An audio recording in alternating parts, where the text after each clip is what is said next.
வணக்கம் வளமுருகன். நாம் நாதாரி கட்சிகளில் இருக்கக்கூடிய தம்பிகளுக்கு வணக்கம்.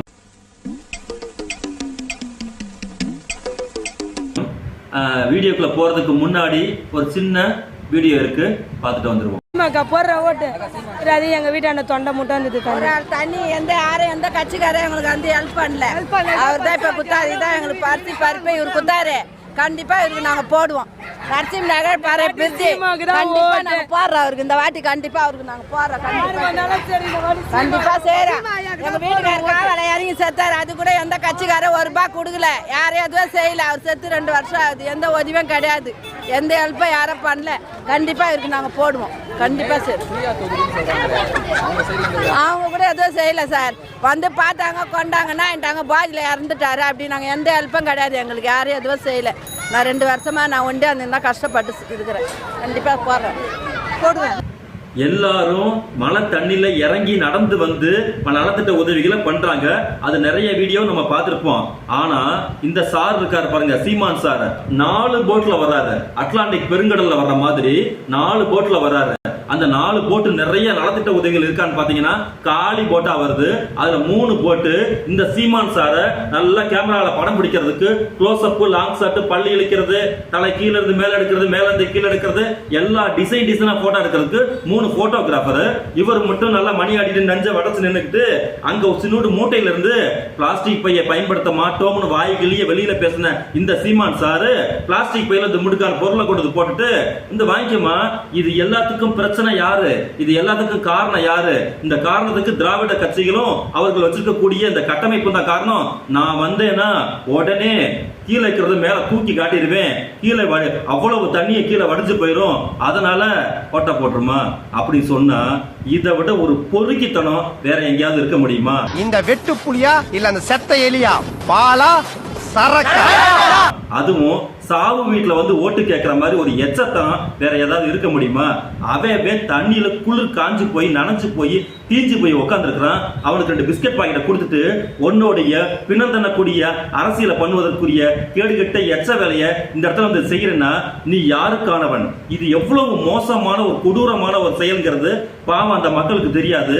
ஆனா பார்த்துட்டு இருக்கக்கூடிய எங்களுக்கு கூட தெரியாதுன்னு நீ நினைச்சிட்டு இருக்கியா சீமான்? நான் இங்க மனசு வருத்தத்துல இருக்க, உனக்கு சிரிப்புண்டா வருதான் போடாங்கடி வந்துருச்சு அடிக்க போறேன் சப்பு சப்புன்னு. நலத்திட்ட உதவிகளை வாங்கின கையோட அங்க உங்களை பேட்டி எடுக்கிறாங்க. அம்மா நல்ல சீரும் சிறப்புமா அண்ணனை பத்தி அருமை பெருமைகள் எல்லாம் நீங்க சொல்லுங்கம்மான்னு சொல்லவும் அந்த அம்மா என்ன சொல்லுவாங்க, இல்ல சீமான் பண்ணினது தப்பு, இவங்க கொடுத்த நலத்திட்ட உதவிகள் எதுவுமே சரியில்லை அப்படின்னு சொல்லுவாங்களா? அதை விட்டு அந்த இடத்துல போனவனே அவங்க என்ன கேள்வி கேட்கிறான், அந்த கேள்வி அந்த முன்னாடி இருக்கக்கூடிய கவர்மெண்ட் சரியா? அதெல்லாம் சரி கிடையாதுங்க, அது ரொம்ப மோசம். எங்க வீட்டுக்காரு செத்து போனாரு, அதற்கு உரிய இழப்பீட்டு தொகை கூட எனக்கு வரல, நான் ரொம்ப கஷ்டத்துல இருந்தேன், இத்தனை வருஷம் நான் வாழ்ந்த வாழ்க்கையே வந்து மிக குரூரமான கஷ்டத்துல வாழ்ந்தேன். ஆனா இவர் கொடுத்த இந்த பொட்டலம் இருக்கு பாருங்க, இந்த பொட்டலத்தின் மூலமா என்னுடைய வாழ்வே விடிஞ்சு போன மாதிரி அந்த அம்மா சொல்லியிருக்காங்கன்னா அந்த அம்மா சொல்லியிருக்கக்கூடிய கேள்விக்கு பதிலுக்கு முன்னாடி இருக்கக்கூடிய கேள்வி எவ்வளவு பொறுக்கித்தனமானதுங்கிறத நம்ம யோசனை பண்ணி பார்க்கணும். நாம் தமிழருக்கு தான் நான் ஓட்டு போடுவேன் இந்த அம்மா சொல்லிருக்காங்க இல்லையா? அப்போ அந்த அம்மாக்கு வந்து காசை வாங்கிக்கிட்டு தான் இந்த வார்த்தையை சொன்னாங்க அப்படின்னு நாங்க சொல்லவே கிடையாது.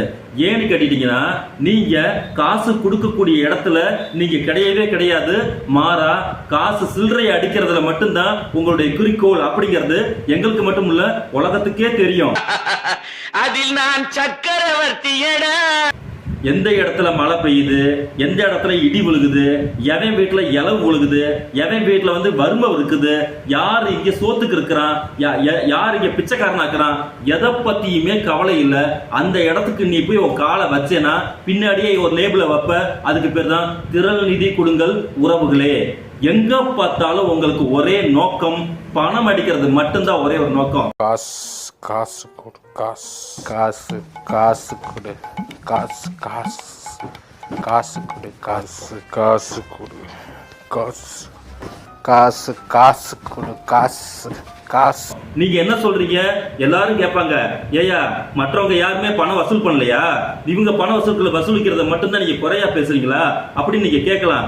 நாங்க என்ன சொல்றோம்னா, அனைவருமே பணம் வசூல் பண்ணினதுக்கும் அதை செலவு பண்ணினதுக்கும் உரிய கணக்குகளை உடனே காட்டிடுவாங்க. 14 வருஷமா இவங்க கட்சி ஆரம்பிச்சதுல இருந்து இன்னைக்கு வரைக்கும் வசூல் பண்ணிருக்கக்கூடிய கோடிக்கணக்கான பணத்தை எப்படி எல்லாம் ஆட்டைய போட்டிருக்காங்கன்னு சொல்லி உலகத்துல இருக்கிறவங்க எல்லாருமே, பணம் கொடுத்த எல்லாருமே கேள்வி மேல கேள்வி கேட்டு இருக்காங்க.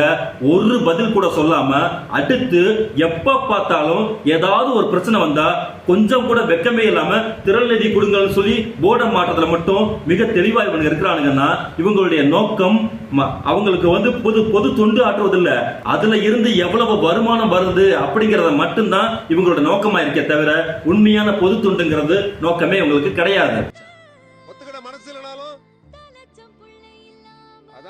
ஒருவேளை சாப்பாட்டுக்கு இந்த அம்மா அள்ளி மனசார வந்துகிட்டு சீமானுக்கு ஓட்டு போடுவேன்னு சொல்லக்கூடிய இந்த அம்மா கடந்த 3 ஆண்டுகளா, கடந்த 30 வருஷமா 40 வருஷமா திமுக ஆட்சியில் இருக்கு, அது வேற விஷயம். இந்த கடந்த 3 ஆண்டுகளாக திமுக அரசு வந்து ஆட்சியில வந்து உட்கார்ந்ததுல இருந்து இன்னைக்கு வரைக்கும் மக்கள் பலன் பெற்றிருக்க திட்டங்கள் இருக்கு பாருங்க, அரிய திட்டங்கள் 2-3 நாங்க உங்களுக்கு சொல்றோம். திமுகவுடைய அரசுல பொன்னி எழுத்துக்களால் பொறிக்கக்கூடிய முக்கியமான 3 விஷயம்: மகளிருக்கான கட்டணமில்லா பேருந்து. இங்க இருக்கக்கூடிய அனைத்து கட்சிக்காரங்கள், அதிமுக கூட இந்த விஷயத்தை எதிர்க்கல, ஏன் பிஜேபி கூட இந்த விஷயத்தை எதிர்க்கல. ஆனா கேடுகட்ட இந்த பொறுக்கி இருக்கா பாருங்க, இந்த நாம் நாதாரி கட்சியில் இருக்கக்கூடிய சீமான் மட்டும் இந்த திட்டத்தை வந்து எப்பவுமே கொச்சைப்படுத்திட்டு இருக்கிறான். இந்திய அளவுல இருக்கக்கூடிய பெண்களின் வளர்ச்சி விகிதத்துல இன்றைக்கு தமிழ்நாட்டுல இந்த கட்டணம் இல்லா பேருந்து சேவை மூலமாக மாதம் பெண்களுக்கு 1000 ரூபாய் மிச்சம் ஆகுது. அதன் மூலமாக பெண்களின் வீட்டில இருந்து வெளியில போயிருக்கக்கூடிய பெண்களின் வளர்ச்சி திட்டம் 70% வந்து பெண்கள் மேம்பாடு உண்டாகிருக்குன்னு சொல்லி இங்க இருக்கக்கூடிய பிஜேபி கவர்மெண்ட் தான் சர்டிபிகேட் கொடுத்திருக்கு. அடுத்து இந்தியாவுக்கு முன்மாதிரி திட்டம், காலை உணவு திட்டம். இது இல்லாம பெண்களுக்கான மாத உரிமை தொகை 1000 ரூபாய் பணம். இது இல்லாம இப்ப பேரிடர்ல பாதிக்கப்பட்டிருக்கிறவங்களுக்கு 6000 ரூபாய் பணம் தர வைக்கக்கூடிய ஸ்கீம். இன்னும் நிறைய இருக்கு. மழை பொழிவு 5 நாள்ல பெய்ய வேண்டிய மழை 1 நாள்ல பெஞ்சிருக்கு. மிகப்பெரிய பேரிடர் வந்துட்டு அதெல்லாம் நம்ம மறுக்கவே இல்லை. அதுல ஒரே நாள்ல 80% வந்துட்டு ரெக்கவரேஷன் பண்ணிருக்கக்கூடிய மிகப்பெரிய வேலையை உதயநிதி செய்தார். இது எவ்வளவு பெரிய முக்கியமான விஷயம்.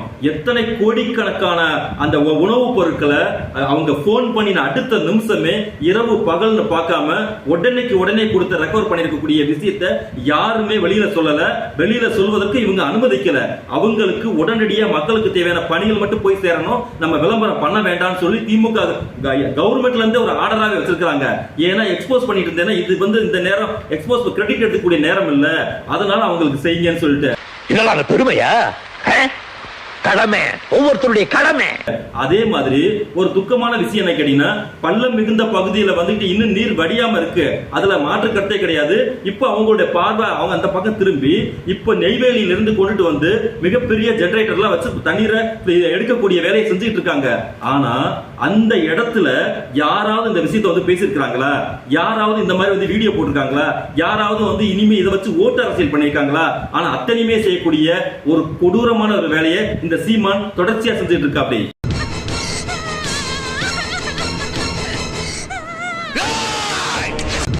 ஆகையால் நமக்கு எது தேவையான அரசு, எது தேவையில்லாத அரசுங்கிறது அடிப்படையில் நம்ம எல்லாருக்குமே தெரியும். ஆனா சமீப காலமா எதை பத்தியுமே கவலைப்படாம யார் வீட்டுல இலவு உண்டா என்ன, எப்படியாவது அதை ஓட்டாக மாற்றுவதற்குரிய பார்ப்பனிய தன்மையான வேலையை வந்துகிட்டு இங்க மிக தெளிவாக கட்டமைக்கக்கூடிய ஒரு ஆளுக வந்துகிட்டு நாம் தமிழர் கும்பல்.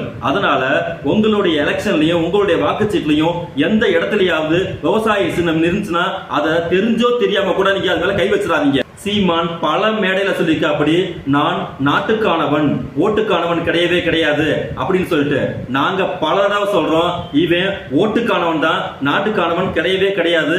அதனால எந்த சூழ்நிலையிலையும் இந்த ஆளுக்கு நீங்க ஓட்டு போடவே போடாதீங்க, போட்டுறாதீங்க. ஆரம்பிக்கலாம்.